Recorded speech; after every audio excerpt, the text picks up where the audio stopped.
Thank you. Can everyone hear me okay?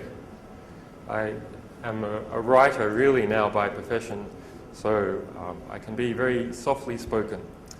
If I start speaking too softly, then please just go like this. I know you're an Asian audience, but you can still do it. Okay, so I just had this lovely introduction here, but perhaps some of you should know a little bit more about my background and why I'm involved in this. So I was a famous teenage computer hacker in Australia and a long-term activist, and I've been reading generals' emails since I was 17. After some famous cases where I had a magazine that I wrote and it was involved in a prosecution in Australia and 6 years in court, I went on to do other things. I mean, I wrote books and I did some documentaries and lots of human rights work, lots of cryptography work. Some of you may know strobe. So I invented parallel port scanning. If you're using Postgres, you're using my code. If you're using FreeBSD, NetBSD, or a Mac, you're using my code. But after a while, I decided I would go and do something else. And so I entered into the academy and into the ivory tower and started to do theoretical physics. And what I thought I would create was a world that was mathematically pure for myself, that had a good history, a good intellectual history, and possibly a good intellectual future. And that was in some way honest work. But what I found, being an academic, was that no part of the economy anywhere in the world is isolated, including the highest part of the ivory tower. That in fact at the bottom of every ivory tower rests corrupt money, rests the bodies of people killed in war. And in my particular case, I found that the quantum cryptography group in Australia was being financed by the National Security Agency, that the applied mathematics group in Australia was designing mathematical models to build an enhanced version of the Grizzly plow. That's a high-speed military bulldozer designed to bury people alive. And many more things like that. So not even in this highest reach of the ivory tower can you avoid the fact that the world is completely connected. When government is illegitimate, government taints everything beneath it, every aspect of the economy, every person in a country, including those most removed, including pure mathematicians. In fact, if you look on Wikileaks, you'll see an article I wrote analysing 3,600 academic papers that had been financed overtly or covertly by the National Security Agency. Google for MDA 904, the grant code used by the Maryland Procurement Office, a cover name, a light cover name for the National Security Agency.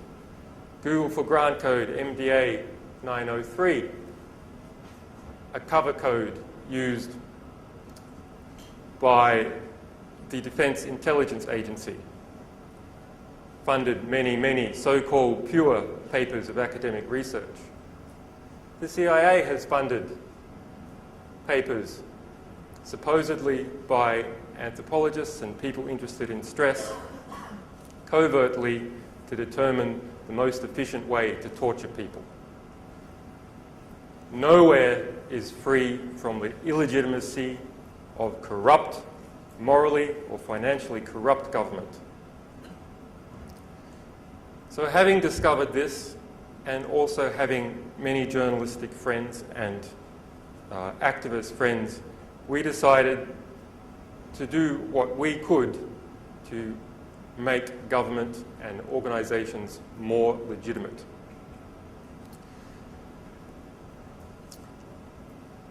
what we had seen as journalists is that there were two sorts of political reform that happen in society. One, something that is part of a tide of change that happens because a new invention is introduced into the society, or a new form of commerce or environmental change. That seems to happen anyway, organically, and there's nothing we can do about it. And it may be positive and it may be negative.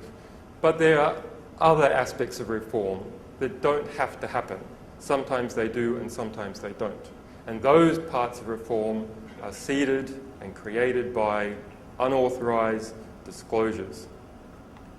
A good 1/3 of the front of the New York Times on any day is built out of unauthorized disclosures. You won't see it. You'll just see documents seen by the New York Times. Or you'll see a senior official speaking confidentially says something. And that's really the big driving force for political reform all across the world, is individuals who know of an unjust plan or an unjust past, revealing it to the population, so all the people in the population can decide to support or not support those people or their opponents, not just in democracies, but in all countries. So, what is WikiLeaks? Okay, the group of people, activists and journalists, cryptographers who came together, we call them Sunshine Press. We have a platform on the internet, our most famous platform, and that is called WikiLeaks. So we do something relatively simple. We want to enable information to go out to the public that is not just any information, but that it has the greatest chance of achieving political reform, positive political reform in the world. There's a lot of bits everywhere in the world. Some of those bits are special. Some of those bits can achieve something good. And the more bits there are in the world, the more the problem becomes, how do you find those bits which can change our civilization into a better state? So we look for an economic signal, a colour on those bits, which is that they are restricted, that someone understands those bits, the people who created them. That's who understands them the best.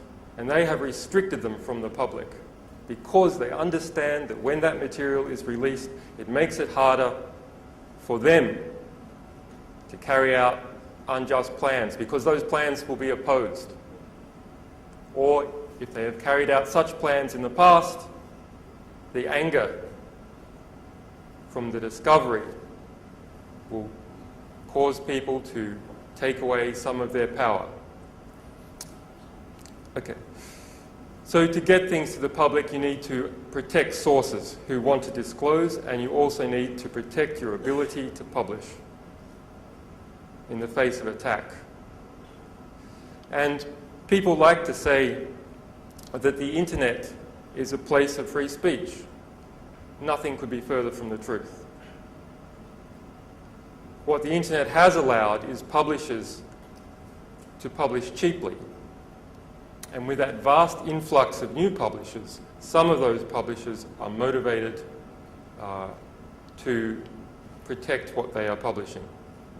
But in general, the internet is the easiest place to censor. You can't take a paper back from a library, not very easily. But you can do it on the internet, no problem at all. You can censor commercially on the internet by driving publishers away from ISPs.